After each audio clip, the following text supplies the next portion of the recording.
Hi guys, Patharamattu സീരിയലിൻ്റെ ഒരു പുതുപുത്തൻ വിശേഷത്തിലേക്ക് എല്ലാവർക്കും സ്വാഗതം. വരാനിരിക്കുന്ന ഒരു അടിപൊളി എപ്പിസോഡ് വിശേഷത്തിലേക്കാണ് നമ്മൾ പോകുന്നത്.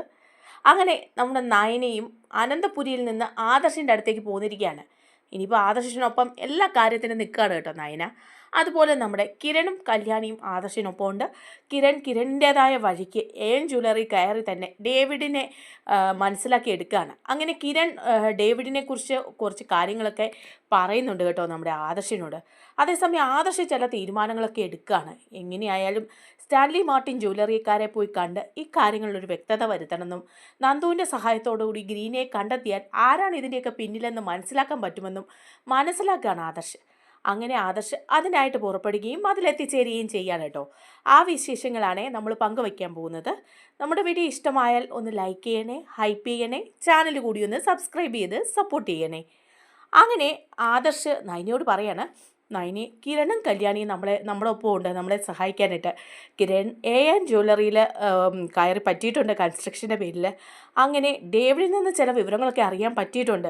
ഡേവിഡിനെ കുറിച്ചിട്ടും ഡേവിഡ് ആ ഒരു കമ്പനിയുടെ ബിനാമിയാണെന്നാണ് തോന്നുന്നത്. ശരിക്കുള്ള ഓണർ ദുബായിലാണുള്ളത്. അയാളെക്കുറിച്ചിട്ട് കൂടുതൽ വിവരങ്ങളൊന്നുമില്ല. അയാളിപ്പോൾ കേരളത്തിൽ എത്തിയിട്ടുണ്ടെന്നുമാണ് മനസ്സിലാക്കാൻ കഴിയുന്നത്. അയാളായിരിക്കും നമ്മുടെ യഥാർത്ഥ ശത്രു എന്ന് പറയാണ്. അപ്പം നയന പറയാം, ആദർശേട്ടാ അങ്ങനെ ഒരു ശത്രുവൊക്കെ നമുക്കുണ്ടോ എന്ന് ചോദിക്കുക. കാണും, ബിസിനസ്സിൽ മുത്തശ്ശനോടും നമ്മളോടുമൊക്കെ ശത്രുതയുള്ളവർ കാണും. പക്ഷേ ഈ ഡേവിഡിന് അങ്ങനെ ഒരു ഭൂതകാലം ഇല്ല. അത് കിരൺ വ്യക്തമാക്കിയ കാര്യമാണ്. പക്ഷെ വേറെ ആരോ ഡേവിഡിന് പിറകിൽ ഉണ്ട്. അയാളെ നമുക്ക് കണ്ടെത്തി മുമ്പിൽ കൊണ്ടുവന്നെങ്കിൽ മാത്രമേ ഉള്ളൂ യഥാർത്ഥ കാരണം മനസ്സിലാക്കുകയും നമ്മുടെ മൂർത്തീസ് ജ്വല്ലറിയെ ഉയർത്തിക്കൊണ്ടുവരാൻ സാധിക്കുകയും ചെയ്യുള്ളൂ. അതിനാദ്യം അന്ന് ആ പാലിൽ ആ ജ്യൂസിൽ മയക്കുമരുന്ന് കലക്കി തന്ന ഗ്രീനയെ കണ്ടെത്തണം. അതിനായിട്ട് ഞാൻ മുംബൈ പോലീസുമായിട്ട് ബന്ധപ്പെട്ടിട്ടുണ്ടെങ്കിലും അവരത്ര നല്ല ഒരു രീതിയിലുള്ള ഒരു പ്രതികരണമൊന്നും അല്ല തരുന്നത്. നന്ദുവിൻ്റെ കയ്യിലും കൊടുത്തിട്ടുണ്ട്. അങ്ങനെ എത്രയാണെങ്കിലും അവിടെ പോയി മുംബൈയിൽ ചെന്ന് സ്റ്റാൻലി മാർട്ടിൻ ജ്വല്ലറിയുടെ വക്താക്കളെ കണ്ട് കാര്യങ്ങൾ സംസാരിച്ച് ശരിയാക്കി എടുക്കണം എന്ന് പറയാണ്. നീ അത്രയും ദിവസം ഇവിടെ ഈ ഗസ്റ്റ് ഹൗസിൽ ഒറ്റയ്ക്ക് നിൽക്കേണ്ടി വരും, ഇല്ലെങ്കിൽ അനന്തപുരിയിലേക്ക് പോയിക്കോളാൻ പറയാം. അപ്പോൾ നയന പറയുന്നുണ്ട്, അത് സാറില്ല ആദർശേട്ടൻ പോയിട്ട് വരൂ, ഇനിയും പ്രശ്നങ്ങൾ ഉണ്ടാകാതിരുന്നാൽ മതി, ഞാൻ ഈ ഗസ്റ്റ് ഹൗസിൽ തന്നെ നിന്നോളാം എന്ന് പറയുകയാണ് കേട്ടോ. അങ്ങനെ ആദർശ് പോകുവാനായിട്ട് തീരുമാനിക്കുകയാണ്. അങ്ങനെ ആദർശ് നേരെ മുംബൈയിലേക്ക് പോവുകയാണ്. അതിനു മുമ്പായിട്ട് സ്റ്റാൻലി മാർട്ടിൻ ജ്വല്ലറിയുടെ ആളുകളെ വിളിക്കുന്നുണ്ട് കേട്ടോ ആദർശ്. എന്നിട്ട് അവരോട് പറയുന്നുണ്ട്, അന്ന് ആ ഡീല് ഞങ്ങൾക്ക് കിട്ടാതെ പോയത് എന്തുകൊണ്ടാണെന്ന് വെച്ചാൽ എന്നെ ആരോ ചതിയിൽപ്പെടുത്തിയതാണ്. ജ്വല്ലറിക്കാരാണോ അത് ചെയ്തതെന്നുള്ള കാര്യത്തിൽ ഉറപ്പില്ല. ആരോ എനിക്ക് ജ്യൂസിൽ മയക്കുമരുന്ന് കലക്കി തന്ന് ഉറങ്ങിപ്പോയതാണ് ഞാൻ. അതുകൊണ്ടാണ് എനിക്ക് അവിടെ സമയത്ത് എത്താൻ പറ്റാതിരുന്നത്. ബാക്കി കാര്യങ്ങളെല്ലാം ഞങ്ങളുടെ ക്ലിയർ ആയിരുന്നു. എന്നിട്ടും ഞങ്ങൾക്ക് ആ ഒരു നിമിഷത്തെ വ്യത്യാസത്തിന് ജ്വല്ലറിക്ക് ആ ഡീല് കൊടുത്തില്ലേ നിങ്ങളെന്ന് ചോദിക്കുക. അപ്പോൾ അവർ പറയുന്നുണ്ട്, അല്ലാതെ പിന്നെ ഞങ്ങൾ എന്ത് ചെയ്യണം? ഞങ്ങൾക്ക് മൂർത്തീസ് ജ്വല്ലറിയുമായിട്ട് ഒരു ഡീല് നടത്തണമെന്ന് തന്നെയായിരുന്നു ആഗ്രഹം. പാരമ്പര്യവും പരിശുദ്ധിയുള്ള സ്വർണം നേരായ രീതിയിൽ വിൽക്കുന്ന നിങ്ങൾക്ക് അതിൻ്റെതായ പാരമ്പര്യമുണ്ട്. അതുപോലെ തന്നെ നയനാസ് കളക്ഷനിലെ ഡിസൈനുകളെല്ലാം ഒന്നിനൊന്നിന് മെച്ചവുമാണ്. പക്ഷേ ആ സമയത്ത് പ്രസൻറ്റ് ചെയ്യാൻ ആ സമയത്ത് ആദർശ് എത്താതിരിക്കുമ്പം പിന്നെ അതിൻ്റെ താഴെ നിൽക്കുന്ന ജ്വല്ലറിക്കല്ലാതെ ഞങ്ങൾ എന്ത് ചെയ്യണം? ബിസിനസ്സിൽ നെറുകേട് കാണിച്ച് സ്റ്റാൻലി മാർട്ടിൻ ജ്വല്ലറിക്ക് ഒരു പരിചയമില്ല. അങ്ങനൊന്നും നേടാനും ഞങ്ങൾ ആഗ്രഹിക്കുന്നില്ല. ആരെയും ചതിയിലൂടെയും വഞ്ചനയിലൂടെയും ഒന്നും നേടാനും ഒരു ഡീലും കൊടുക്കാനും ഒന്നും ഇഷ്ടപ്പെടാത്തവരാണ്. അതുകൊണ്ട് ആ സമയത്തുണ്ടായിരുന്ന മറ്റുള്ളവരെ അവിടെ പരിഗണിച്ചു എന്നുള്ളത് സത്യമാണ്. പക്ഷേ ആദർശന് ഇങ്ങനെ ഒരു ചതി പറ്റിയിട്ടുണ്ടെന്ന് ഞങ്ങൾ അറിഞ്ഞിരുന്നില്ല എന്ന് പറയാം. അപ്പോൾ ആദർശ് പറയുന്നുണ്ട്, തീർച്ചയായിട്ടും എന്നെ ആരോ ചതിച്ചതാണ്. നിങ്ങളുടെ ആളാണ് എന്ന് പറഞ്ഞിട്ട്, നിങ്ങളുടെ ഒരു സ്റ്റാഫാണെന്ന് പറഞ്ഞിട്ടാണ് ഒരു പെൺകുട്ടി, ഗ്രീന എന്നാണ് എന്നോട് പേര് പറഞ്ഞത്, ആ പെൺകുട്ടി എന്നെ വന്ന് ട്രീറ്റ് ചെയ്തതും എനിക്ക് ജ്യൂസൊക്കെ കൊണ്ട് തന്നതും. പക്ഷേ പിറ്റേ ദിവസം മുതൽ ആ പെൺകുട്ടിയെക്കുറിച്ച് ഒരു വിവരവും ഇല്ല. ആ ജ്യൂസിൽ എന്തോ കലകി തന്ന് എന്നെ ചതിച്ചതാ. ആ പെൺകുട്ടി നിങ്ങളുടെ സ്റ്റാഫ് തന്നെ ആയിരുന്നോ എന്ന് ചോദിക്കുക. അപ്പോൾ അവർ പറയുന്നുണ്ട്, തീർച്ചയായിട്ടും അല്ല, അത് ഞങ്ങൾ അറിയിച്ചതല്ലേ. ഗ്രീന എന്ന് പറയുന്ന ഒരു പെൺകുട്ടി ഞങ്ങളുടെ സ്റ്റാഫേ അല്ല. ഞങ്ങൾ അങ്ങനെ ഒരാളെ അവിടെ ഏർപ്പാട് ചെയ്തിട്ടുമില്ല. അവിടെ വരുന്ന ബിസിനസ്സുകാർക്കും ജ്വല്ലറിക്കാർക്കും ഒക്കെ സ്വന്തമായിട്ടുള്ള അക്കോമഡേഷനൊക്കെ ആയിരുന്നു, അല്ലാതെ സ്റ്റാൻലി മാർട്ടിൻ ജ്വല്ലറി അങ്ങനെ ഒന്നും ചെയ്തിട്ടുണ്ടായിരുന്നില്ല എന്ന് പറയാം. അപ്പോൾ ആദർശ് പറയുന്നുണ്ട്, അത് തീർത്തും ഒരു ചതി തന്നെയായിരുന്നു. നിങ്ങളത് മനസ്സിലാക്കണം. നിങ്ങളുടെ ആ ഡീല് നഷ്ടപ്പെട്ടത് വഴി, ഞങ്ങൾക്ക് അർഹതപ്പെട്ട ആ ഡീല് നഷ്ടപ്പെട്ടത് വഴി ഞങ്ങൾക്ക് കോടികളുടെ നഷ്ടവും ഞങ്ങളുടെ ജ്വല്ലറിയുടെ ഓഹരികളുടെ മൂല്യം ഇടിയും എല്ലാം ചെയ്യായിരുന്നു ചെയ്തത്. ഇതിൻ്റെ പിന്നിലെ ജ്വല്ലറിക്കാരാണെന്നാണ് തോന്നുന്നത്. കുറച്ച് നാളുമായിട്ട് ഞങ്ങളുമായിട്ട് അവർക്ക് നല്ല ശത്രുതയായിരുന്നു. അതിൻ്റെ പേരിൽ ദുബായിലും നാട്ടിലൊക്കെ ഒരുപാട് കളികൾ അവർ കളിക്കുന്നുണ്ടായിരുന്നു എന്ന് പറയാം. അപ്പോൾ സ്റ്റാൻലി മാർട്ടിൻ ജ്വല്ലറിക്കാർ പറയാണ്, തീർച്ചയായും നിങ്ങളുടെ സത്യം എന്താണെന്ന് വെച്ചാൽ നിങ്ങൾ തെളിയിക്കണം. നിങ്ങൾക്ക് അതിൻ്റെ വിഷ്വൽസ് ഒക്കെ കിട്ടില്ലേ അവിടെ പോയി? ആ പെൺകുട്ടിയെ അന്വേഷിച്ച് കണ്ടെത്തൂ. ആരാണ് നിങ്ങളെ ചതിച്ചതെന്നുള്ളത് നിങ്ങൾ തെളിയിക്കൂ. പോലീസിലൊരു കേസും ഒക്കെ കൊടുക്കുക. അതിൻ്റെ എല്ലാ റിപ്പോർട്ടുമായിട്ട് വന്നാൽ നമുക്ക് ഈ ഡീലിനെ കുറിച്ച് വീണ്ടും ചിന്തിക്കാം എന്ന് പറയണം. അപ്പോൾ ആദർശ് പറയുന്നുണ്ട്, കുറച്ച് വർഷത്തേക്കുള്ളൊരു ഡീലല്ലേ ഇത്, അതുകൊണ്ട് തന്നെ അവർക്കത് ആ ഡീല് ഞങ്ങൾക്ക് റദ്ദാക്കാനൊക്കെ പറ്റും എന്ന് പറയണേ. ഇനിയിപ്പോൾ AM ജ്വല്ലറിക്കാർ ചതിയിലൂടെയാണ് ആ ഡീല് നേടിയെടുത്തതെന്നുണ്ടെങ്കിൽ അത് നമുക്ക് റദ്ദാക്കാൻ പറ്റും. പക്ഷേ നിങ്ങൾ നിങ്ങളുടെ നിരപരാധിത്വം തെളിയിക്കണം. സ്റ്റാൻലി മാർട്ടിൻ ജ്വല്ലറി എപ്പോഴും നേരായ മാർഗത്തിലൂടെ മാത്രമേ ഉള്ളൂ ബിസിനസ് ഒക്കെ ചെയ്തിട്ടുള്ളൂ. ഇതൊരു ചതിയിലൂടെയാണ് അവർ AM ജ്വല്ലറിക്കാർ നേടിയെടുത്തതെങ്കിൽ അത് ഞങ്ങൾ റദ്ദാക്കുക തന്നെ ചെയ്തോളാം. അതുകൊണ്ട് നിങ്ങളുടെ നിരപരാധിത്വം ആദ്യം തെളിയിക്കാൻ നിങ്ങൾ ശ്രമിക്കൂ ആദർശ് എന്ന് പറയണം. അപ്പോൾ ആദർശ് പറയുന്നുണ്ട്, ശരിയാണ്, ഞാൻ എൻ്റെ നിരപരാധിത്വമൊക്കെ തെളിയിച്ച് നിങ്ങളുടെ മുന്നിൽ പ്രസൻറ്റ് ചെയ്യും. അപ്പം ഈ തീരുമാനത്തിന് മാറ്റം ഉണ്ടാവരുതെന്ന് പറയാണ്. അവർ ഓക്കെ പറയാണ് കേട്ടോ. അങ്ങനെ ആദർശ് മുംബൈയിലെത്തുകയാണ്. ആ താമസിച്ച ഹോട്ടലിലെ CCTV വിഷ്വൽസ് ഒക്കെ ചോദിക്കുകയാണ്. അപ്പോൾ അവർ കൊടുക്കുന്നുണ്ട് കേട്ടോ. അവർ പറയുന്നുണ്ട്, ഇങ്ങനെ ഒരു പെൺകുട്ടിയെ അവിടെ കണ്ടിരുന്നു, പക്ഷേ അത് ആരുടെ സ്റ്റാഫാണെന്നൊന്നും അറിയില്ല. സ്റ്റാൻലി മാർട്ടിൻ ജ്വല്ലറിക്കാർ അങ്ങനെ ഒരു അക്കോമഡേഷനോ അങ്ങനെ ഒരു ഫെസിലിറ്റിയോ അവിടെ അറേഞ്ച് ചെയ്തിട്ടുണ്ടായിരുന്നില്ല. പക്ഷേ ആ പെൺകുട്ടിയുടെ വിഷ്വൽസ് നിങ്ങൾക്ക് തരാം, അത് വെച്ച് നിങ്ങൾക്ക് എന്തെങ്കിലും ചെയ്യാൻ പറ്റുമെങ്കിൽ അല്ലെങ്കിൽ കണ്ടെത്താൻ പറ്റുമെങ്കിൽ കണ്ടെത്തിക്കോളാൻ പറയാണ്. അപ്പോൾ ആദർശ് പറയുന്നുണ്ട്, അതൊരു മലയാളി പെൺകുട്ടിയാണ്, അതുകൊണ്ട് തന്നെ കേരളത്തിൽ നിന്ന് തന്നെയായിരിക്കും, അല്ലാതെ മറ്റൊരിടത്തും അല്ല, US-ൽ സ്ഥിര താമസമാണെന്നാണ് ആ പെൺകുട്ടി പറഞ്ഞത്. ഗ്രീന എന്നാണ് പേര് പറഞ്ഞത്. പക്ഷേ അതുവഴി നമുക്ക് മനസ്സിലാക്കാൻ പറ്റുന്നത് ആ പെൺകുട്ടി US-ലൊന്നും ആയിരിക്കില്ല. കാരണം സ്റ്റാൻലി മാർട്ടിൻ ജ്വല്ലറിയുടെ സ്റ്റാഫ് അല്ലായിരുന്നു. പിന്നെ AM ജ്വല്ലറിക്കാരോ മറ്റാരെങ്കിലോ ഏർപ്പാട് ചെയ്തതാണെങ്കിൽ ഒരു മലയാളി പെൺകുട്ടി തന്നെയായിരിക്കും കേരളത്തിൽ സ്ഥിര താമസമാക്കിയിട്ടുള്ളവർ. അതുകൊണ്ട് ആ ഫോട്ടോയൊക്കെ കിട്ടിക്കഴിഞ്ഞാൽ നമുക്ക് പിന്നെയും കുറച്ച് കാര്യങ്ങളിലേക്ക് നീങ്ങാമല്ലോ എന്ന് പറയാം. അങ്ങനെ CCTV വിഷ്വൽസ് എല്ലാം അയച്ചു കൊടുക്കുകയാണ് ആദർശിന്. അപ്പോൾ ആദർശ് നോക്കുമ്പോൾ ആ പെണ്ണെ മനസ്സിലായി കഴിയുമ്പം ഇനിയിപ്പോൾ ഈ പെൺകുട്ടിയെക്കുറിച്ചുള്ള കൂടുതൽ വിവരങ്ങൾ കിട്ടണമെങ്കിൽ കേരള പോലീസിൻ്റെ സഹായം തന്നെ വേണമല്ലോ എന്ന് ആദർശ് തീരുമാനിക്കുകയാണ്. അങ്ങനെ ആദർശ് ആ വിഷ്വൽസ് എല്ലാം നന്ദുവിന് അയച്ചു കൊടുക്കുകയാണ്. എന്നിട്ട് നന്ദുവിനെ വിളിച്ച് പറയുന്നുണ്ട്, നന്ദു എനിക്ക് വേണ്ടി ഒരു സഹായം ചെയ്യണം. ഇത് ഗ്രീന എന്ന് പറയുന്ന ഒരു പെൺകുട്ടിയാണ്, അങ്ങനെയാണ് അവൾ പേര് പറഞ്ഞത്. യഥാർത്ഥ പേരാവാൻ യാതൊരു വഴിയില്ല. പക്ഷേ ഇവള് കേരളത്തിൽ എവിടെയോ ഉണ്ട്, മലയാളിയാണ്, പക്ഷേ ഇങ്ങനെ കള്ളത്തരം പറഞ്ഞിട്ടാണ് വന്നിരിക്കുന്നത്. പാലക്കാട് എന്നാണ് സ്ഥലം പറഞ്ഞത്. ഈ വിഷ്വൽസ് വെച്ച് ഈ പെൺകുട്ടിയെ ഐഡന്റിഫൈ ചെയ്യാൻ കേരള പോലീസിന് സാധിക്കില്ല എന്ന് ചോദിക്കുകയാണ്. അപ്പോൾ നന്ദു പറയുന്നുണ്ട്, ആദർശേട്ടാ തീർച്ചയായിട്ടും അത് സാധിക്കും. ഇത്രയും നല്ലൊരു വിഷ്വൽസ് ഒക്കെ കിട്ടിയ സ്ഥിതിക്ക് ആ പെൺകുട്ടി എവിടെയുള്ളതാണെന്നും അവളുടെ ഉദ്ദേശം എന്തായിരുന്നു നമുക്ക് കണ്ടെത്താൻ പറ്റും ആദർശേട്ടാ. ആദർശേട്ടൻ ടെൻഷനൊന്നും അടിക്കണ്ട എന്ന് പറയണം. അപ്പോൾ ആദർശ് പറയുന്നുണ്ട്, ശരി, ഞാനിപ്പോൾ മുംബൈയിലാണ്, ഇവിടെ കുറച്ച് കാര്യങ്ങളൊക്കെ അന്വേഷിക്കാനായിട്ട് ഇരിക്കുകയാണ്, അതുകൊണ്ട് തന്നെ നന്ദുവിൻ്റെ സഹായം വേണം. നന്ദു ആ പെൺകുട്ടിയെ കണ്ടെത്തി തരണം എന്ന് പറയാം. നന്ദു പറയുന്നുണ്ട്, ഓക്കെ, ഞാൻ അന്വേഷിക്കാം. ഈ വിഷ്വൽസ് നമ്മുടെ സ്റ്റേഷനുകളിലേക്കെല്ലാം കൊടുക്കാം, അതുപോലെ തന്നെ സോഷ്യൽ മീഡിയയിലൊക്കെ ഇടാം. അങ്ങനെ ആ പെൺകുട്ടിയെ നമുക്ക് തിരിച്ചറിയാൻ പറ്റുമെന്ന് പറയണം. അങ്ങനെ നന്ദു ചെയ്യാണ് കേട്ടോ. ആ വിഷ്വൽസ് എല്ലാം പരിശോധിക്കുകയും ആ വിഷ്വൽസ് മറ്റുള്ള സ്റ്റേഷനുകളിലും അതുപോലെ സോഷ്യൽ മീഡിയ അക്കൗണ്ടുകളിലും ഒക്കെ പോസ്റ്റ് ചെയ്യുകയാണ്. അങ്ങനെ ഈ പെൺകുട്ടിയെക്കുറിച്ചിട്ടുള്ള വിവരങ്ങൾ അക്കൗണ്ടുകളിൽ നിന്നൊക്കെ കിട്ടുകയാണ് കേട്ടോ. ഫേസ്ബുക്കിൽ നിന്നും മറ്റുമൊക്കെ ആയിട്ട് ഈ പെൺകുട്ടിയുടെ ഫോട്ടോയും മറ്റുമൊക്കെ കിട്ടുകയാണ്. ഇതെല്ലാം നന്ദു പരിശോധിക്കുകയാണ്. അപ്പോൾ ആ പെൺകുട്ടിയെക്കുറിച്ചുള്ള വിവരം, ഗ്രീന എന്ന് പറയുന്ന ആ പെൺകുട്ടിയെക്കുറിച്ചിട്ടുള്ള വിവരം കിട്ടുകയാണ്. അവൾ കേരളത്തിൽ തന്നെ പാലക്കാട് തന്നെയുള്ളൊരു പെൺകുട്ടിയാണ് എന്നും കുറച്ചൊക്കെ ഫ്രോഡ് താരങ്ങളുണ്ടെന്നും പഠിത്തത്തിനൊക്കെ ശേഷം ഒരു തൊഴിലന്വേഷകയും മോഡലും ഒക്കെ ആയിട്ട് നടക്കുകയാണെന്നും മയക്കുമരുന്ന് പോലെയുള്ള പല റാക്കറ്റിൻ്റെയും പിറകിലൊക്കെ ഉള്ള ആളാണ്. അത്ര നല്ല പന്തിയല്ല അവളെക്കുറിച്ചിട്ടുള്ള ഡീറ്റെയിൽസ് എന്നും അറിയണം. അങ്ങനെ അറിഞ്ഞതിന് ശേഷം അവളിപ്പോൾ കേരളത്തിൽ തന്നെ ഒരു ജ്വല്ലറിയിൽ വർക്ക് ചെയ്തുകൊണ്ടിരിക്കുകയാണെന്ന് അറിയാണ്. അപ്പോൾ ഏത് ജ്വല്ലറിയിലാണെന്ന് അന്വേഷിച്ച് കഴിയുമ്പോൾ ജ്വല്ലറിയിൽ കേരളത്തിലെ ഒരു സ്ഥലത്ത് സെയിൽസ് ഗേളായിട്ട് വർക്ക് ചെയ്യുന്ന പെൺകുട്ടിയാണ് അതെന്ന് മനസ്സിലാക്കുക. അപ്പോൾ ഈ വിവരങ്ങളെല്ലാം നന്ദു ആദർശിനെ അറിയിക്കുകയാണ്. അപ്പോൾ ആദർശ് പറയുന്നുണ്ട്, അപ്പോൾ ജ്വല്ലറിക്കാരുടെ പണി തന്നെയായിരുന്നു, അവരുടെ സ്റ്റാഫ് തന്നെയായിരുന്നു ഈ പെൺകുട്ടി. ഒരു പക്ഷേ അവളെ ഭീഷണിപ്പെടുത്തിയായിരിക്കും ചിലപ്പോൾ ഇത് ചെയ്യിച്ചത്, അല്ലെങ്കിൽ പണത്തിന് വേണ്ടി അവൾ ചെയ്തതായിരിക്കും. എന്തായാലും അവളെ പിടിക്കണം, ആരാണ് ഇതിൻ്റെയൊക്കെ പിന്നിലുണ്ടെന്നും എന്നെ ചതിച്ചാണെന്നുള്ളതിന് വ്യക്തമായ റിപ്പോർട്ട് കിട്ടിയതിന് ശേഷം സ്റ്റാൻലി മാർട്ടിൻ ജ്വല്ലറിയെ ഇത് അറിയിക്കുകയും വേണമെന്ന് പറയണം. അപ്പോൾ എന്താ പറയണം, തീർച്ചയായും ആദർശേട്ടാ ഞാൻ സഹായിക്കാം, നമുക്ക് ആ പെൺകുട്ടിയെ അറസ്റ്റ് ചെയ്യണമെന്ന് പറയണം. അങ്ങനെ അവളെ ഇപ്പോൾ സോഷ്യൽ മീഡിയയിലെല്ലാം ഇത് തിരയുന്നത് കണ്ടിട്ട് തന്നെ നാഗേന്ദ്രയും അതുപോലെ അവന്തികയും കൂടെ സംസാരിക്കാനാണ്. അപ്പോൾ അവന്തിക നാഗേന്ദ്രയോട് പറയാം, കണ്ടോ, ആദർശിനെ വീട്ടിൽ നിന്ന് ഇറക്കി വിട്ടപ്പോൾ എനിക്ക് സന്തോഷമായതാ. എന്തായാലും ആദർശിൻ്റെ ആ പൊസിഷനിൽ എനിക്കൊന്നും ഇരിക്കാൻ പറ്റിയല്ലോ. പക്ഷേ ഇതേ ഇപ്പോൾ കണ്ടോ അച്ഛൻ, അവൻ മുംബൈയിൽ പോയി ആ ഡീറ്റെയിൽസും ആ CCTV വിഷ്വൽസും എല്ലാം എടുത്തിട്ട് ഗ്രീനെ കുറിച്ചിട്ടുള്ള എല്ലാ വിവരങ്ങളും തേടിയിരിക്കുക. അവനെ സഹായിക്കാൻ അവൻ്റെ ഭാര്യയുടെ അനിയത്തി ഉണ്ടല്ലോ നന്ദു, അവളും ഉണ്ട്. അവളെ എല്ലാ സ്റ്റേഷനിലും വിട്ട് വിവരങ്ങളെല്ലാം എടുത്തിട്ടുണ്ട്. ഗ്രീനെക്കുറിച്ച് സകല ഡീറ്റെയിൽസും അവർക്ക് കിട്ടിയിട്ടുമുണ്ട്. ഇനിയിപ്പോൾ നമ്മുടെ പണി പാളുമല്ലോ അച്ഛാന്ന് പറയാണ്. അപ്പോൾ നാഗേന്ദ്രയും പറയാം, ശരിയാ, നമ്മൾ ആ ചെയ്തതിൽ നമുക്ക് തെറ്റുപറ്റിപ്പോയി. മുംബൈയിലെ ഹോട്ടലിലെ CCTV വിഷ്വൽസ് നമുക്ക് കൈക്കലാക്കണമായിരുന്നു. ഒരിക്കലും ആദർശന് അത് കൊടുക്കരുതാനും. അപ്പോൾ ഉടനെ അവന്തികയും പറയാം, ശരിയാച്ചാ, നമുക്കവിടെ പിഴവ് പറ്റിപ്പോയി, നമ്മളത് ഇത്രയൊന്നും ചിന്തിച്ചില്ല, ഇത്രയും കാര്യങ്ങളൊക്കെ ചിന്തിച്ച് കൂട്ടിയ നമ്മൾ അതുകൂടി ചെയ്യണമായിരുന്നു. ഇപ്പൊ കണ്ടില്ലേ അവനെല്ലാം നേടിയതായിട്ട്, എന്താ ഇനി ചെയ്യുക? ഇനിയിപ്പോൾ അവൻ്റെ സത്യാവസ്ഥയെല്ലാം അവൻ പറയും. മൂർത്തീസ് ജ്വല്ലറിയിലും തിരിച്ചു കയറും, മുത്തശ്ശൻ അവനെ വീട്ടിൽ കയറ്റും. അതുപോലെ തന്നെ സ്റ്റാൻലി മാർട്ടിൻ ജ്വല്ലറി അവൻ ആ ഡീല് കൊടുക്കും. അവർ എന്തെങ്കിലും ചതി ഉണ്ടെങ്കിൽ ആ ഡീൽ അവന് കൊടുക്കാമെന്ന് പറഞ്ഞിട്ടുണ്ട്. തെളിവ് സഹിതം ചെന്നാൽ മതിയെന്നാണ് പറഞ്ഞത്. ഇനിയിപ്പോൾ ഗ്രീനെ അവനെ കിട്ടിക്കഴിഞ്ഞാൽ എന്താവും അവസ്ഥ എന്നറിയില്ല എന്ന് പറയണം. അപ്പം നാഗേന്ദ്ര പറയാ, ശരിയാ, ഗ്രീനെ ഇനി അവന് കിട്ടരുത്, നമുക്ക് ഗ്രീനെ ഒളിപ്പിക്കണം, എങ്ങനെയെങ്കിലും അവളെ അവിടുന്ന് മാറ്റണം. അവളെ കൈ കിട്ടിയാലല്ലേ ഉള്ളൂ അവളുടെ മൊഴി എടുക്കുള്ളൂ. ഇതിപ്പം അല്ലാതെ എന്തെങ്കിലും ചെയ്യാൻ പറ്റുമെന്ന് നമുക്ക് നോക്കാം എന്ന് പറയാം. അപ്പം അവന്തിക പറയുന്നുണ്ട്, നമ്മൾ കുറച്ച് ലേറ്റായി പോയെന്ന് തോന്നുന്നു അച്ഛാ, ഗ്രീനയെ ഇപ്പം തന്നെ അവർ കൈകലാക്കി കാണും, എങ്ങനെയെങ്കിലും പിടിച്ചിട്ടുണ്ടാവും, അവൾ ജ്വല്ലറിയിൽ എത്തിയിട്ടുണ്ടാവും, അല്ലെങ്കിൽ എവിടുന്നെങ്കിലും. അതിന് ആ നന്ദു പിടിക്കുകയാണെന്ന് പറയാണ്. അപ്പോൾ ഉടനെ തന്നെ നാഗേന്ദ്ര പറയുന്നുണ്ട്, ഇനിയിപ്പം ഗ്രീനെ അവർ പിടിക്കുകയാണെങ്കിൽ തന്നെ വേറൊരു കാര്യമുണ്ട്, അതിലൊന്നും നമ്മൾ പേടിക്കേണ്ട കാര്യമൊന്നുമില്ല മോളെ. ഇപ്പം തന്നെ വലിയൊരു നഷ്ടം മൂർത്തീസ് ജ്വല്ലറിക്ക് ഉണ്ടായിട്ടുണ്ട്, വലിയൊരു അപമാനവും ഉണ്ടായിട്ടുണ്ട്. നമ്മളാണ് എൻ ജ്വല്ലറിയുടെ ആളുകളെന്ന് ഒരിക്കലും ആരും അറിഞ്ഞിട്ടില്ല. അതുകൊണ്ട് തന്നെ നമുക്ക് യാതൊരു പ്രശ്നം ഉണ്ടാവില്ല. എൻ ജ്വല്ലറിയുടെ MD ഇപ്പോഴും ഡേവിഡ് തന്നെയാണ്. അതുകൊണ്ട് നമുക്ക് എന്തായാലും ഇതിലൊരു കളി കളിക്കാം. ഇപ്പോഴും മൂർത്തി ജ്വല്ലറിക്ക് നഷ്ടം തന്നെയാണ് ഉണ്ടായിരിക്കുന്നത്. പിന്നെ എല്ലാം നമ്മുടെ ഭാഗ്യം പോലെ ആവും. നമ്മൾ കളിച്ചതും ഒരു നല്ല കളി തന്നെയല്ലേ മോളെ എന്ന് ചോദിക്കുക. എന്നാലും അച്ഛാ, ആ ആദർശിന് എന്തെങ്കിലും ചെയ്തൊന്ന് കൊടുക്കാൻ പറ്റിയിരുന്നെങ്കിൽ ഇപ്പോൾ ഇങ്ങനൊരു അവസ്ഥ ആവില്ലായിരുന്നു എന്ന് പറയാണ്.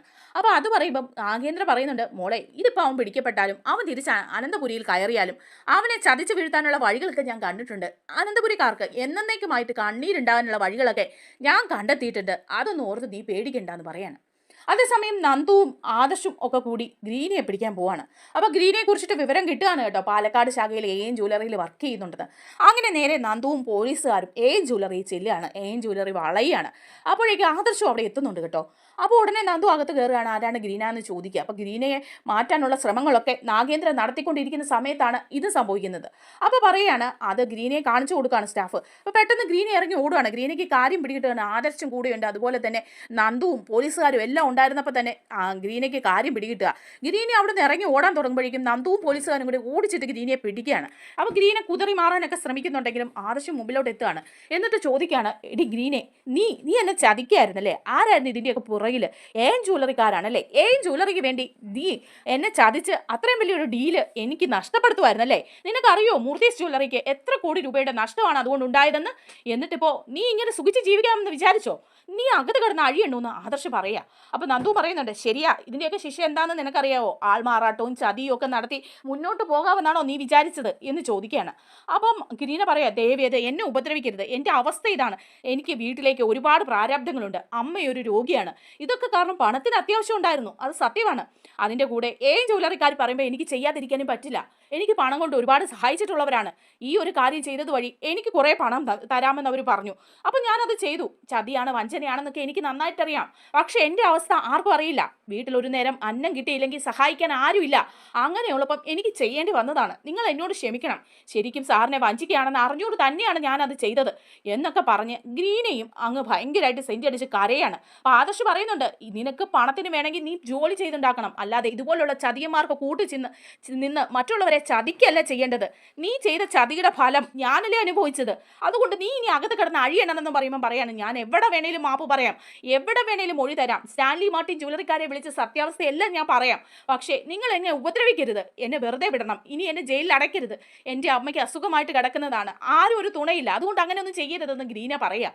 അപ്പോൾ ഓക്കെ എന്ന് പറഞ്ഞ ആ ഗ്രീനയുടെ വീഡിയോ എടുക്കുകയാണ് കേട്ടോ. ഗ്രീന എല്ലാം ചെയ്തത് തെറ്റായി പോയി എന്നുള്ള വിവരങ്ങളെല്ലാം അതിലൂടെ പറയുകയാണ്.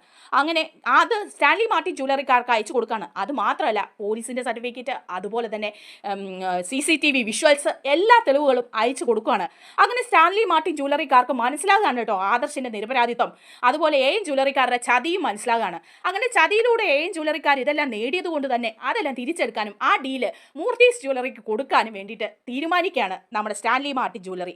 അങ്ങനെ ആദർശ് തിരിച്ചു വരുമ്പോഴേക്കും ആ ഡീല് സ്വന്തമാക്കിക്കൊണ്ട് സന്തോഷത്തോടെ അനന്തപുരിയിലേക്ക് വരികയും ചെയ്യാണ് കേട്ടോ. അതിനുശേഷം ആദർശിലുള്ള വിശ്വാസം മുത്തച്ഛന് ഇരട്ടിക്കുകയാണ് കേട്ടോ. അതുപോലെ തന്നെ ആദർശിന് ഒരു സംശയം തോന്നുകയാണ്.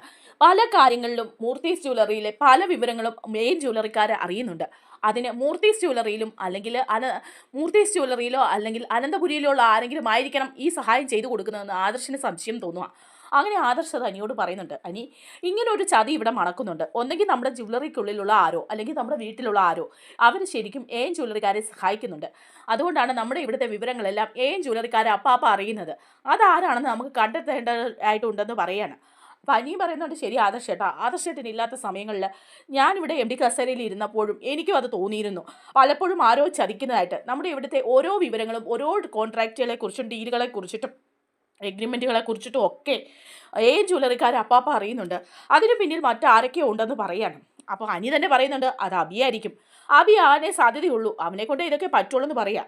അപ്പോൾ ഉടനെ തന്നെ ആദർശ് പറയാണ്, അബിയാകാനുള്ള സാധ്യത കുറവൊന്നുമില്ല, പക്ഷേ അവൻ ഈ സമയത്ത് അങ്ങനെ ഒരു കാര്യം ചെയ്യുമെന്ന് തോന്നുന്നില്ല. അവനെ പ്രത്യേകിച്ച് ജ്വല്ലറിയിലേക്ക് അടുപ്പിക്കുകയോ ജ്വല്ലറിയുടെ കാര്യങ്ങളൊന്നും അവനെ അറിയിക്കുകയോ ചെയ്യുന്നില്ല. പിന്നെ എങ്ങനെയാണ് അവനതൊക്കെ ചോർത്തി കൊടുക്കുക? മറ്റാരോ ആണെന്ന് പറയാം. അപ്പോൾ അനി പറയാ, എന്നാൽ നവ്യേച്ചി ആയിരിക്കും. നവ്യടുത്ത് അങ്ങനെ ചെയ്യാനുള്ള സാധ്യതയുണ്ട്. കാരണം ജ്വല്ലറിയുടെ മോഡലല്ലേ, 2 വർഷത്തെ എഗ്രിമെൻ്റ് അവരുമായിട്ട് വച്ചിരിക്കുന്നത്. അത് ചേച്ചിക്ക് ഒരു ട്രാപ്പ് തന്നെയാണ്. അതുകൊണ്ട് നവ്യേച്ചിക്ക് ചിലപ്പം ഇങ്ങനെയുള്ള കാര്യങ്ങളൊക്കെ ചിലപ്പോൾ ചെയ്തു കൊടുക്കേണ്ടതായിട്ട് വരും. അതുകൊണ്ട് നവ്യേച്ചി ആവാനും സാധ്യതയില്ലേന്ന് ചോദിക്കുമ്പോൾ ആദർശ് പറയുന്നുണ്ട്, തീർച്ചയായിട്ടും അതിനുള്ള സാധ്യതയുണ്ട്. നവ്യ അവരൊരു ട്രാപ്പിൽ തന്നെ പെടുത്തിയിരിക്കുകയാണ്. പക്ഷേ നവ്യയും ആകാനുള്ള സാധ്യതയില്ലെന്നാണ് എനിക്ക് തോന്നുന്നത്. നവ്യ മോഡലിങ്ങിന് പോകുന്നുണ്ടെങ്കിലും അവരുമായിട്ട് എഗ്രിമെൻറ്റ് വെച്ചിട്ടുണ്ടെങ്കിലും നമ്മുടെ ജ്വല്ലറിയിലെ പ്രധാനപ്പെട്ട രേഖകളും കാര്യങ്ങളും ഒന്നും നവ്യ അറിയുന്നില്ല. നവ്യ അതിനെക്കുറിച്ച് ചിന്തിക്കുന്നുമില്ല. എന്നിട്ട് വേണമല്ലോ അത് ചോർത്തി കൊടുക്കാനായിട്ട്. നവ്യയും അബിയും ആകാനുള്ള സാധ്യതയില്ല. മറ്റാരിലേക്കെങ്കിലും അനി നീൻ്റെ ബുദ്ധി പോകുന്നുണ്ടോ എന്ന് ചോദിക്കുക. അപ്പോൾ അനി പറയുന്നുണ്ട്, മറ്റാരാ, അപ്പച്ചിയോ എന്ന് ചോദിക്കുമ്പോൾ ആദർശ് പറയാം, ഓ വീട്, അപ്പച്ചി വീട്ടിൽ കിടന്ന് ഇങ്ങനെ കുശുമ്പ കുഞ്ഞായ്മ ഉണ്ടാക്കുന്നതല്ലാതെ ജ്വല്ലറിയിലെ ഒരു കാര്യങ്ങളെ പറ്റിക്കും അപ്പച്ചിക്ക് ലെവലേശ വിവരമില്ല. അങ്ങനെ ഒരാൾ ജ്വല്ലറിക്കാർക്ക് എല്ലാം ചോർത്തി കൊടുക്കുമെന്ന് വിശ്വസിക്കാനും പറ്റുന്നില്ല.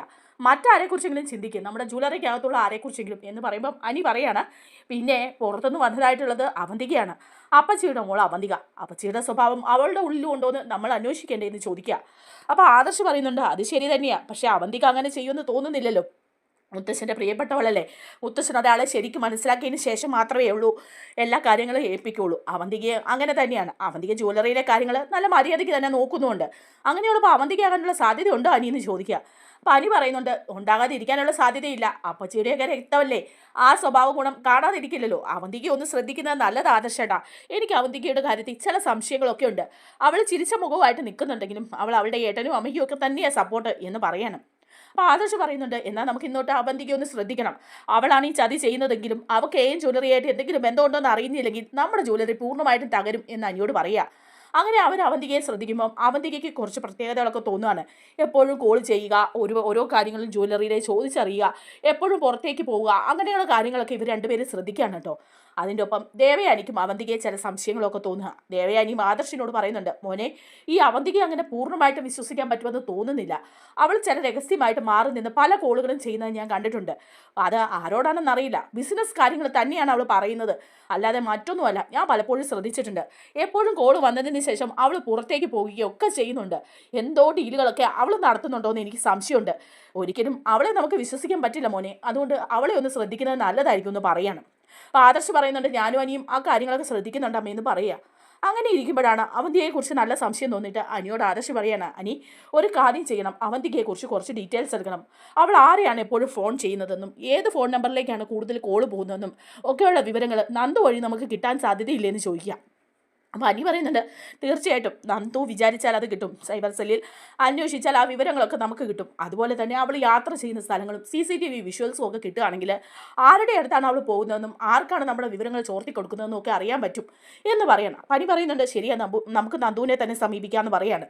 അങ്ങനെ അനി നന്ദുവിനോട് പറയുന്നുണ്ട്, ആദർശേട്ടൻ ഇങ്ങനെ ഒരു കാര്യം ആവശ്യപ്പെട്ടിട്ടുണ്ട്, നീ ഈ കാര്യത്തിൽ കൂടി സഹായിക്കണം. ഒരു കാര്യത്തിൽ നീ സഹായിച്ചല്ലോ, അതുവഴി ഗ്രീനയെ കണ്ടെത്താൻ പറ്റി. അതുപോലെ തന്നെ അവന്തികയുടെ കാര്യത്തിൽ ഒരു ചെറിയ സംശയം ഞങ്ങൾക്ക് ഇല്ലാതില്ല, അതും കൂടി തെളിഞ്ഞില്ലെങ്കിൽ മൂർത്തീസ് ജ്വല്ലറി തകർന്നടിയുമെന്ന് പറയാണ്. അപ്പോൾ നന്ദു പറയുന്നുണ്ട്, ശരി, അവന്തികയുടെ നമ്പർ വായിച്ച് ട്രേസ് ചെയ്യാം, ആരെയാണ് കൂടുതൽ വിളിക്കുന്നതെന്നും എങ്ങോട്ടാണ് യാത്ര ചെയ്യുന്നതെന്നും ഒക്കെയുള്ള വിവരങ്ങൾ എടുക്കാൻ പറ്റും. അതൊക്കെ എടുത്തിട്ട് ഞാൻ വരാമെന്ന് പറയാം. അങ്ങനെ നന്ദു സൈബർ സെല്ലിൽ ഈ വിവരങ്ങളൊക്കെ കൊടുക്കുക. അങ്ങനെ അവന്തിക ആരെയാണ് വിളിക്കുന്നതെന്നുള്ള കാര്യങ്ങളൊക്കെ കിട്ടുകയാണ് കേട്ടോ. അപ്പോൾ ഒരു പ്രത്യേക ഡേവിഡിൻ്റെ പേരിലെടുത്ത ജ്വല്ലറിയുടെ ഒരു നമ്പറിലേക്കാണ് അവന്തിക എപ്പോഴും വിളിച്ചുകൊണ്ടിരിക്കുന്നത്. വളരെ സമയം സംസാരിക്കുന്നുണ്ട്, 1 മണിക്കൂറും 2 മണിക്കൂറും ഒക്കെ കോള് പോകുന്നുണ്ട്. അതുപോലെ തന്നെ ആ ഒരു ലൊക്കേഷനിൽ പല CCTV വിഷ്വൽസിലും അവന്തിക ഉണ്ട് താനും. അപ്പോൾ ജ്വല്ലറിയിലും അതുപോലെ തന്നെ ഒരു ഹോട്ടലിലും സ്ഥിരമായിട്ട് അവന്തിക പോവുകയും ആ ജ്വല്ലറിയുടെ MD ആയ ഡേവിഡിൻ്റെ പേരിലുള്ള നമ്പറിലേക്ക് സ്ഥിരമായിട്ട് വിളിക്കുകയും ചെയ്യുന്നുണ്ടെന്ന് മനസ്സിലാക്കുകയാണ് ഇവർ. അങ്ങനെ നന്ദു അത് ആദർശിനോടും അനിയോടും പറയുന്നുണ്ട് കേട്ടോ. കേട്ടോ. അപ്പോൾ അവർ തീർച്ചപ്പെടുത്തുവാണ് ഈ അവന്തികയ്ക്ക് എന്താണ് ജ്വല്ലറിയുമായിട്ട് ഇത്ര ബന്ധമുള്ളത്, എന്തോ ഒരു ഹിഡൻ അജണ്ട ഉണ്ടല്ലോ ഇവക്ക് എന്ന് പറയണം. അങ്ങനെ കൈയോടെ പൊക്കാൻ വേണ്ടിയിട്ട് ഒരു ദിവസം അവന്തിക അവിടെ നിന്ന് ഇറങ്ങുവാണ് കേട്ടോ. ഹോട്ടൽ റൂമിൽ നാഗേന്ദ്രയുണ്ട്. അപ്പം നാഗേന്ദ്രയെ കണ്ട് സംസാരിക്കാനായിട്ട് അവന്തിക അവിടെ നിന്ന് ഇറങ്ങാണ്. അങ്ങനെ ജ്വല്ലറിയിൽ നിന്ന് അവന്തിക ഇറങ്ങുന്ന പുറകെ അനിയും അതുപോലെ ആദർശും നന്ദുവും ഇറങ്ങാണ്. അങ്ങനെ അവർ അവന്തികയെ പുറകെ ഫോളോ ചെയ്ത് പോവാണ്. അപ്പോൾ അവന്തിക ഹോട്ടൽ റൂമിൽ ചെല്ലുകയും ഹോട്ടൽ റൂമിൽ ഡേവിഡും അതുപോലെ തന്നെ നാഗേന്ദ്രയും ഉണ്ട് കേട്ടോ. അങ്ങനെ നാഗേന്ദ്രയോട് അവന്തിക സംസാരിക്കുകയാണ്. അപ്പോഴേക്കും അങ്ങോട്ട് ചെല്ലുകയാണ് നമ്മുടെ നന്ദുവും ആദർശവും ഒക്കെ കൂടി. അങ്ങനെ ഡോറ് മുട്ടുമ്പോഴേക്കും നാഗേന്ദ്ര വന്ന് ഡോറ് തുറക്കുക. അപ്പോൾ അവിടെ ഡേവിഡും ഉണ്ട് അവന്തികയുണ്ട്. അപ്പോൾ കൈയോട് തന്നെ പൊക്കുകയാണ് കേട്ടോ. അപ്പം നന്ദു ചോദിക്കുന്നുണ്ട്, നിങ്ങളൊക്കെ തമ്മിൽ എന്താണ് റിലേഷൻ? ഡേവിഡിൻ്റെ ജ്വല്ലറിക്കാരാണ് ആദർശേട്ടന് ജ്യൂസിലെ മയക്കുമരുന്ന് കൊടുത്ത് ആ ഡീലിൽ നിന്ന് ഒഴിവാക്കിയത്. അങ്ങനെയുള്ള ഒരു ജ്വല്ലറിയുമായിട്ട് എന്താണ് അവന്തികയ്ക്ക് ബന്ധം എന്ന് ചോദിക്കുകയാണ്. ആദർശം ചോദിക്കുന്നുണ്ട്, സത്യം പറഞ്ഞു, നിനക്ക് ഇവരുമായിട്ട് എന്താണ് ബന്ധം? ഇത് നിന്റെ അച്ഛൻ നാഗേന്ദ്രയല്ലേ എന്ന് ചോദിക്കുകയാണ് ആദർശ്. അപ്പോൾ മൊത്തത്തിൽ കൈയോടെ എല്ലാം പൊക്കുവാണ്. അപ്പോൾ ഉടനെ തന്നെ ആദർശ് നാഗേന്ദ്രയോട് പറയുന്നുണ്ട്, ഓ അപ്പോൾ താനായിരുന്നു ഇതിൻ്റെ പിന്നിൽ, ജ്വല്ലറിയുടെ യഥാർത്ഥ ഓണർ താനായിരുന്നു അല്ലേ? താനായിരുന്നു അവന്തികയെ കൊണ്ട് ഇതെല്ലാം ചെയ്യിപ്പിച്ചതും മൂർത്തീസ് ജ്വല്ലറി തകർക്കാൻ ശ്രമിച്ചതും ഒക്കെ. ഡേവിഡിന് അങ്ങനെ ചെയ്യുന്ന ഒരു കാര്യമില്ല. ആദ്യം തൊട്ടേ ജ്വല്ലറിയുടെ MD ഡേവിഡ് എന്ന് പറഞ്ഞപ്പോഴേ എനിക്ക് സംശയം ഉണ്ടായിരുന്നു. ഇപ്പോൾ നാഗേന്ദ്രയാണ് ഇതിൻ്റെ പിന്നിലെന്ന് ഇപ്പോഴാണ് മനസ്സിലായത്. അച്ഛനും മോളും കൂടെ ഞങ്ങളുടെ കുടുംബം തകർക്കാനും അതുപോലെ തന്നെ ജ്വല്ലറി ബിസിനസ്സും ഒക്കെ തകർക്കാനും കച്ച കെട്ടി ഇറങ്ങിയതാണല്ലേ? ഒരിക്കലും പിടിക്കപ്പെടില്ലെന്നാണ് നിങ്ങൾ വിചാരിച്ചത് അല്ലേ എന്ന് ചോദിക്കുകയാണ്. അങ്ങനെ നിങ്ങൾ തീർച്ചയായിട്ടും മുത്തശ്ശൻ്റെ മുമ്പിൽ എത്തണം, മുത്തശ്ശനോട് കാര്യങ്ങൾ സംസാരിക്കണം. രണ്ടും വണ്ടി കയറാൻ പറയാണ് നന്ദു. രണ്ടുപേരും വരണമെന്ന് പറയാണ്. അങ്ങനെ അവന്തികയും നാഗേന്ദ്രയും പിടിച്ച് ജീപ്പിലിട്ട് കൊണ്ടുവരുവാണ് കേട്ടോ. അപ്പം നാഗേന്ദ്ര പറയുന്നുണ്ട്, ഇപ്പോൾ എന്തിനാണ് ഞങ്ങളെ അറസ്റ്റ് ചെയ്യുന്നത്? അതിന് മാത്രം പ്രശ്നങ്ങളൊന്നും ഞങ്ങൾ ഉണ്ടാക്കിയിട്ടില്ലല്ലോ എന്ന് പറയാം. അപ്പോൾ ആൾമാറാട്ടത്തിന് കേസുണ്ടെന്ന് പറയാണ്. അതുപോലെ ആദർശേട്ടനെ ചതിച്ച സ്ഥിതിയിലും കേസുണ്ട്. അതുകൊണ്ട് തന്നെ നിങ്ങളുടെ പേരിൽ സ്റ്റാൻലി മാർട്ടിൻ ജ്വല്ലറിയും ഒരു പരാതി നൽകിയിട്ടുണ്ട്. അതുകൊണ്ട് മുത്തശ്ശൻ്റെ അടുത്തേക്ക് നേരെ പോകാം, അവിടെ ചെന്ന് തെളിവെടുപ്പുണ്ടെന്ന് പറഞ്ഞ് മൂർത്തീസ് ജ്വല്ലറിയിലേക്ക് കൊണ്ടില്ല. അപ്പോൾ മുത്തശ്ശൻ അവിടെ ഉണ്ട് കേട്ടോ. മുത്തശ്ശൻ ഈ വിവരങ്ങളെല്ലാം വിളിച്ച് നേരത്തെ ആദർശ് പറഞ്ഞിട്ടുണ്ടായിരുന്നു. അപ്പോൾ ഇവരെ കണ്ടു കഴിയുമ്പോൾ, നാഗേന്ദ്രയെ കണ്ടു കഴിയുമ്പോൾ മുത്തശ്ശൻ ഞെട്ടുകയാണ്. മുത്തശ്ശൻ ചോദിക്കുകയാണ്, എടാ ദുഷ്ട, നീ ആയിരുന്നല്ലേ ഇതിൻ്റെയൊക്കെ പിന്നിൽ? അന്ന് നിന്നിൽ നിന്ന് ഇതുപോലൊരു ചതി പ്രതീക്ഷിച്ചപ്പോഴാണ് നിന്നെ വീട്ടിൽ നിന്ന് ഞാൻ അടിച്ചിറക്കിയത്. എന്നിട്ട് പകയടങ്ങാതെ ആ പക നീ മനസ്സിൽ വെച്ച് ഞങ്ങളുടെ കുടുംബം തകർക്കാൻ ശ്രമിക്കുകയായിരുന്നല്ലേ? ഒന്നുമില്ലെങ്കിലും നിന്റെ ഭാര്യയും മക്കളെയും ഇത്രയും നാളും ജീവിക്കാൻ അനുവദിച്ചത് ഞങ്ങളാണ്. ഞങ്ങളുടെ വീട്ടിൽ അവർ സുരക്ഷിതമായിട്ട് വളർന്നു, സുഖസൗകര്യങ്ങളോട് കൂടി ജീവിച്ചു. എന്നിട്ടിപ്പം നീ ഞങ്ങളോട് പകരം വീട്ടുകയാണല്ലേ? കൂടെ നീ ഉണ്ടായിരുന്നല്ലേടി അവന്തിക എന്ന് ചോദിക്കുകയാണ്. ഈ നിനക്ക് ചെറുപ്പം മുതൽ വളർന്ന വീടല്ലേ, എല്ലാ സൗകര്യം തന്ന് വളർത്തിയത് നിന്നെയല്ലേ? ഇവൻ്റെ കൂടെ അന്ന് ഇറങ്ങുമായിരുന്നെങ്കിൽ നീയും നിൻ്റെ അമ്മയൊക്കെ തെരുവിലേക്ക് ഇറങ്ങിയേനെ. അതൊന്നുമില്ലാതെ അനന്തപുരിയിൽ രാജകുമാരിയെ പോലെ വളർന്ന നീ അനന്തപുരിക്കാർക്കെതിരെ തന്നെ കളിക്കുകയാണല്ലേ? രണ്ടും ഇപ്പോൾ ഇവിടെ നിന്ന് ഇറങ്ങിക്കോണം, ഇല്ലെങ്കിൽ അകത്ത് കിടന്ന് അഴിയണം. ഈ മൂർത്തി ആരാണെന്നുള്ളത് നിങ്ങൾക്ക് അറിയില്ല എന്നൊക്കെ പറഞ്ഞ് പൊട്ടിത്തെറിക്കുകയാണ് കേട്ടോ നമ്മുടെ മുത്തശ്ശൻ. അങ്ങനെ മുത്തശ്ശൻ ആദർശനോട് പറയുന്നുണ്ട്, മോനെ ആദർശേ, അന്ന് നിന്നെ ഞാൻ ഒരുപാട് തെറ്റിദ്ധരിച്ചു. ഇവരുടെ ചതി അതിൻ്റെ പിന്നിലുണ്ടായിരിക്കുമെന്ന് ഞാൻ വിചാരിച്ചില്ല. പക്ഷേ നീ ഇന്ന് ആ സത്യങ്ങളെല്ലാം തെളിയിച്ചു. ആരാണ് നിന്നെ ചതിച്ചതെന്നും അതുപോലെ ആ ഡീല് നമ്മൾ തിരിച്ചെടുത്തു. അതുപോലെ തന്നെ ഇതിൻ്റെ പിന്നിലുള്ള കറുത്ത കൈകൾ ആരുടെയാണെന്ന് തെളിയിക്കാനും നിന്നെ കൊണ്ട് പറ്റി. ഇല്ലായിരുന്നെങ്കിൽ നമ്മുടെ മൂർത്തീസ് ജ്വല്ലറിയിൽ നിന്ന് തകർന്ന് തരിപ്പണമായേനെ, ഈ ദുഷ്ടശക്തികളെ കണ്ടെത്തിയില്ലായിരുന്നെങ്കിൽ എന്ന് പറഞ്ഞ് ആദർശിനെ ചേർത്ത് നിർത്തുകയാണ് കേട്ടോ നമ്മുടെ മുത്തശ്ശൻ. അങ്ങനെ അവിടെ എല്ലാ പ്രശ്നങ്ങളും തീരുകയാണ് ചെയ്യുന്നത്. നമ്മുടെ വീഡിയോ ഇഷ്ടമായാൽ ഒന്ന് ലൈക്ക് ചെയ്യണേ, ഹൈപ്പ് ചെയ്യണേ, ചാനൽ കൂടി ഒന്ന് സബ്സ്ക്രൈബ് ചെയ്ത് സപ്പോർട്ട് ചെയ്യണേ.